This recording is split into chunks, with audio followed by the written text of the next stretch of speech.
us your ears like sweet little dears. It's time for a story with Nal'ibali. Mr. Shabalala's Garden.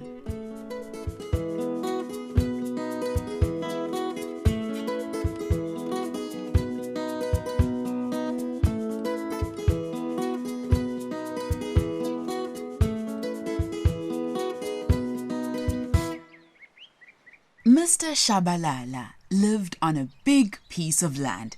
He had a lovely house, an apple tree, hens, and a vegetable patch.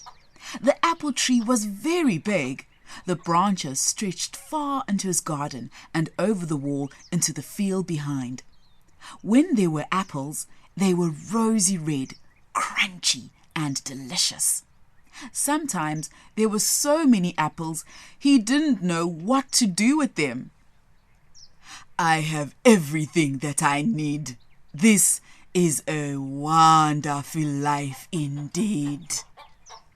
His hens gave him large brown eggs with yolks as yellow as the sun. He could not eat all the eggs that his hens laid. So some eggs hatched and he had more chickens than anyone else in the town. The vegetable patch was always full of wonderful things to eat and cook, but sometimes there were too many pumpkins, mealies, potatoes, and other vegetables. All these fruits and vegetables are mine, all mine. But Mr. Shabalala was not a very nice man. He did not like people touching his things. He did not like people asking for his things. He did not like to share. If anyone came near his house and garden, he became very angry. Hey, wena, what are you doing there? Get away from my house. It is mine, all mine. Get away. So Mr. Shabalala did not have any friends. Some things made him so angry that he would shout.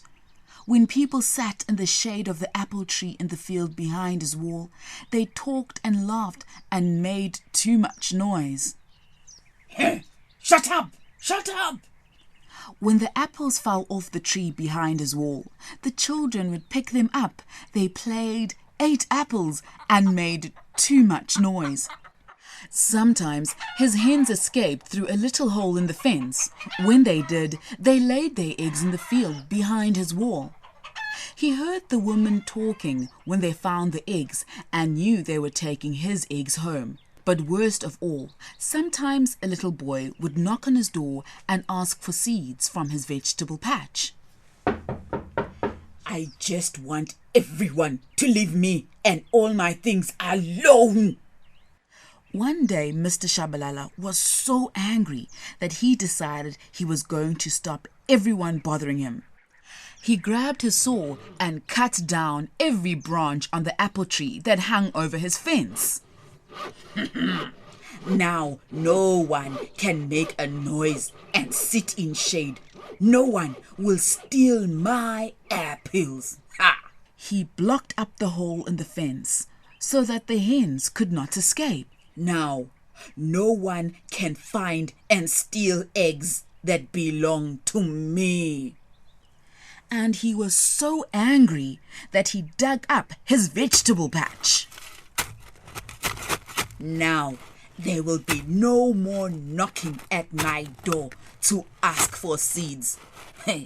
At last, I will have peace and quiet, without anyone bothering me or stealing anything. It did not take long before there were too many apples on the tree. Some started to rot and smell. There were too many hens, chickens, and eggs, and there was no vegetable patch, so there were no vegetables for Mr. Shabalala. But there was something that was even worse than that. It was now so quiet that Mr. Shabalala got a headache. Sometimes when things are too quiet and there is no noise at all, it sounds very loud. Poor Mr. Shabalala. He didn't know what to do with all the quietness. So he opened his front door and shouted the loudest shout that he could, just to make some noise. Ah! Suddenly, the people ran up to his house. What's the matter? Are you all right? Have you hurt yourself? Can we help? Mr. Shabalala didn't know what to say. Even though he had been so nasty and unkind, everyone had come to see if he was all right. They just wanted to see if he needed help. And Mr. Shabalala felt so bad, he started to cry. I'm so sorry. I'm so sorry. We're sorry for making a noise in the shade of your tree, said someone. We're sorry for taking apples, said the children. And we're so sorry about collecting eggs, said a woman. Oh, no. I know that this is my fault. I was so selfish and rude, and I am sorry. But now I have too many apples, too many hens, and eggs, and no vegetable patch at all. So please, all of you, come inside. I will share everything I will share, said Mr. Shabalala. From that day, Mr. Shabalala did share everything. He also promised to let the branches of the apple tree grow over the fence and to leave a little hole in the fence for the hens and chickens. When everyone left, he smiled happily. Not only because he had shared everything, but because now there were happy noises outside.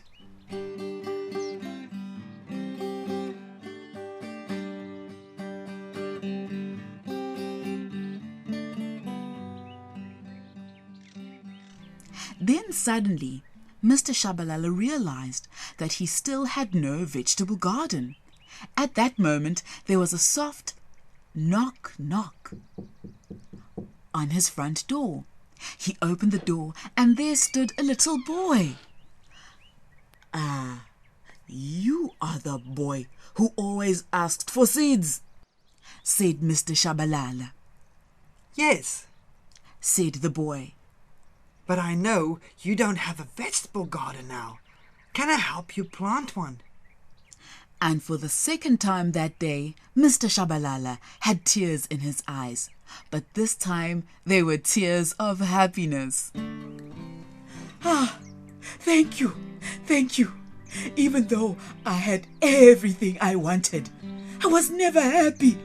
Now that I am sharing all I have with you, I am so happy.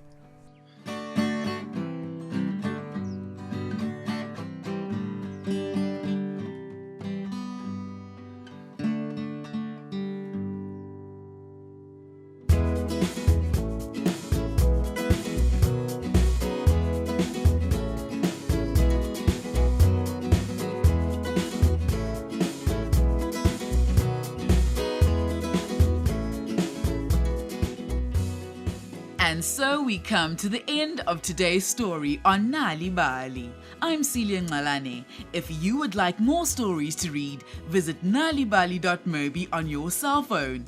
That's nal'ibali.mobi. You can also get Nal'ibali supplement with great stories and activities available every Tuesday in the Dispatch, Wednesday in the Times, and Thursdays in the PE Herald. Thank you to the producers, Leon Visser, Cassie Lowers, and Kim Winter.